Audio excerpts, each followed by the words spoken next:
Hello everyone and welcome back to the Great Book of Grudges. My name is Nathan and we're back with another Total War Warhammer video. Today we'll be continuing our mod highlight series, with this mod focusing around the Warriors of Chaos, more specifically around characters. This mod is Shawmuscles Chaos. Shawmuscles is known for creating absolutely awesome different legendary lord characters, both from the lore and fan-made. The majority of them can be found within this mod, and it's absolutely fantastic. This mod gives you more legendary characters for Chaos. Each of them can be recruited as soon as you begin your game. This is not an overhaul mod, but instead a mod to add in more characters and a few more units. A little bit of flavor goes a long way, and you know with Shawmuscles mods you're going to get that. Before we begin, we're gonna do things a little bit different with this showcase. As there's no special mechanics in terms of recruiting these new legendary lords, we're going to look at them in terms of their respective skills in the campaign, and then show off what the model looks like later on in the video. But without further ado, let's begin.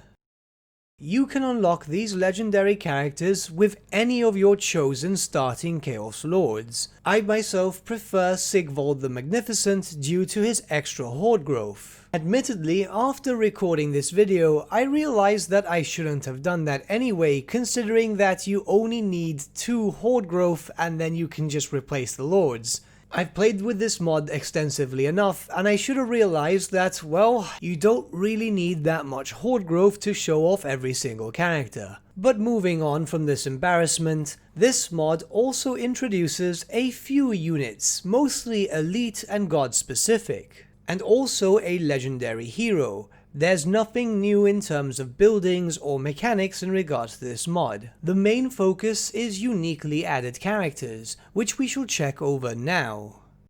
First, we have the Exalted Deathbringer, a melee-based character with pretty decent stats, which is what is expected from a Chaos Warrior. Now, it doesn't really have that much in terms of unique skills. In fact, anything unique is more revolving around the character's personal items. And you will notice throughout this video, a lot of these characters themselves don't have a lot of unique skills. Some of them are pure carbon copies of each other, or carbon copies of already established lords, but don't let that discourage you from using this mod.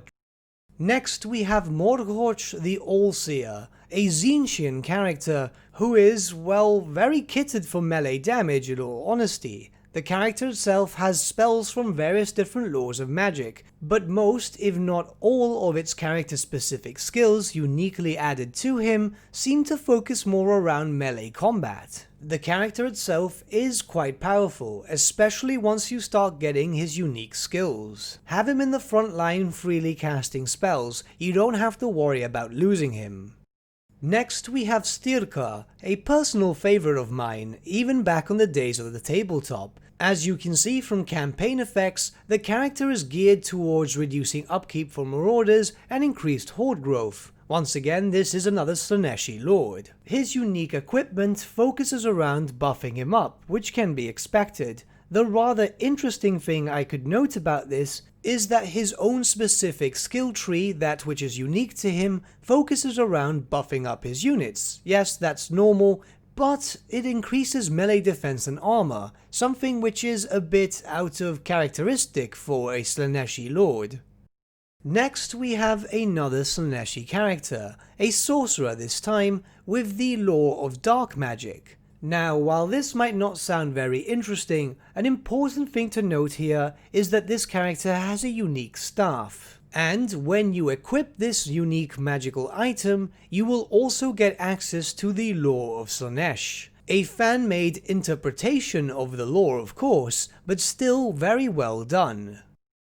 Next we have Arbal the Undefeated, a rather popular character in lore which has been recently added in. The character is a Lore of Fire wizard, but also a very decent hand-to-hand combat character. It's lacking in terms of unique skills, unfortunately, as he seems to be implemented as a clone of Archaon the Everchosen. And please bear in mind, you will notice a bunch of characters which are implemented this way. Hopefully in the future they'll be a bit more fleshed out, but they work perfectly fine as they currently are. Next, we have Azrok the Fireforged, a master sorcerer in the lore of fire. Once again taking Archaon's specific skills. At least it fits rather well with his character, especially with him being a lore of fire wizard. Again, nothing unique, especially when it comes to his items. It seems that they're just left there as tooltips for the time being. Next we have Engra Deathsword. Once again, this character takes Archaon the Everchosen's special unique skills, but the lore of magic has been changed to that of the lore of metal, and this time the character specific items are actually in place, mostly focusing around improving this character's capabilities in melee combat, where its special armor has a whopping 21% extra ward save. And the special item known as Deathsword gives Engra access to the Chain Lightning spell. Moving on, we have Harold Hammerstorm, fricking Harry the Hammer, a popular character and meme in the Warhammer Fantasy Battles universe. Again, this character has the lore of fire and takes Archaon's special skills. But firstly, this character has 3 unique items which are done in a unique way and provide their own special effects. The most notable one is the Bane Shield, which is unlocked at level 25 and does constant damage to enemies around him. And secondly, it's fricking Harry the Hammer. I mean, yeah, you know, it's a big name character. I must admit, I originally subbed to this mod because of it.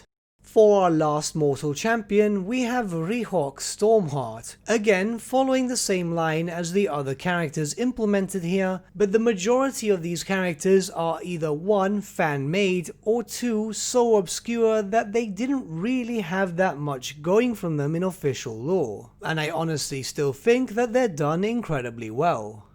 While we are done with mortal champions, there is indeed one more uniquely added character. Vrazguf the Bloodbringer, a bloodthirster of Khorne. Again, focusing mostly around generic skills, but this is a powerhouse in melee combat and does have a decent amount of unique skills which increase its melee damage capabilities. This is a behemoth of a character, and as you can see, baseline he has a whopping 15,000 HP and 652 weapon strength. I only wish that it was possible to add fly animations to this character. It would be such an amazing character sniper.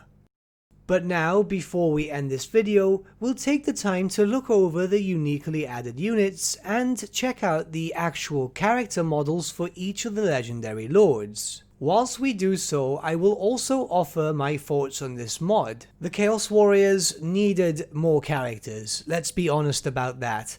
The 3 that were added in, yes, are quite iconic and very well known, but even then, it's still 3 characters which everyone pretty much expected anyway. Now, I'm not talking specifically about the fan-created characters. They look amazing, don't get me wrong, but I'm mostly referring to the characters that are official, which were also added through this mod. These are characters that most likely we'll never see implemented in an official sense, which is a shame. Some of these are quite fan favorites, but at the end of the day, there's only so many characters that could be added to the Warriors of Chaos before their roster ends. Thankfully, modders such as Shawmuscles are interpreting them in their own form and adding them in the form of mods, and it's because of this as to why this mod is so currently popular. I believe last time I checked it had 13,000 subscribers on the Steam Workshop, which is absolutely fantastic. Hopefully he continues to create more characters. We are aware that he's currently working on Be'lakor, which is going to be absolutely insane if he pulls it out well. And I would absolutely love to see more official characters being interpreted by Shawmuscles. There is an obvious talent here which needs to be explored more. Again, I'm not trying to say anything bad about the fan creations. I think they're implemented fairly well and they look rather cool, but obviously my main thing, being a lore fan, is wanting to see more and more official characters. But as always, if you'd like to try out this mod, if you haven't done so for some reason already, you can find a direct link in the description below.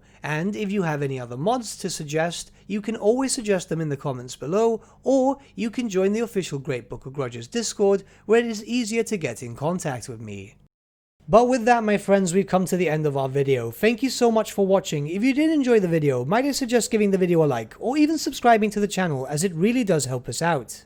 In the description section below are various links to different social media platforms such as Facebook, Instagram, and Discord. Also in the description section is an affiliate link with Element Games where you could buy loads of hobby-based products, not just Warhammer, for 10 to 25% off. Making a purchase using that link and also our special code, which is also in the description, supports the channel at no extra cost to you, which we think is rather cool. A big thank you to our patrons. Your support means the world to us. It's amazing that people want to help a small channel like us grow and get to a higher level of content. A big thank you to Gibraltar LUSC, Ryan Bertsche, Andrew Prince, and Okro for subscribing to us at our Fane level. You guys are super cool. And a big thank you to Edward Yule, VS Vasan, Aaron Whitman, and Shaggy for subscribing to us at our King level. Honestly, we can't thank you all enough. And lastly, a big thank you to all of you for liking, sharing, and commenting on these videos. Honestly, it's because of you guys that the channel's been growing at such a great pace lately, so we can't thank you all enough. But with that, my friends, thank you so much for watching once again, and we shall see you all again very, very soon. Have a good day.